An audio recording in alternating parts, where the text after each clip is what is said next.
இலங்கை சிறைகளில் இருந்து விடுதலை செய்யப்பட்ட தமிழக மீனவர்கள் 38 பேர் தாயகம் திரும்பினர்.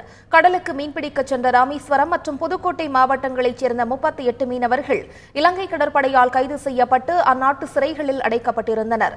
இந்நிலையில் இந்திய அரசின் கோரிக்கையை ஏற்று அவர்கள் அனைவரையும் இலங்கை அரசு விடுதலை செய்தது. விடுவிக்கப்பட்ட மீனவர்கள் அனைவரும் சர்வதேச எல்லையில் இந்திய கடலோர காவல் படையிடம் ஒப்படைக்கப்பட்டனர். பின்னர் கப்பல் மூலம் தமிழக மீனவர்கள் காரைக்கால் துறைமுகம் வந்தடைந்தனர். கரைக்கு வந்திறந்திய மீனவர்களை அவர்களின் உறவினர்கள் கண்ணீர் மல்க வரவேற்றனர்.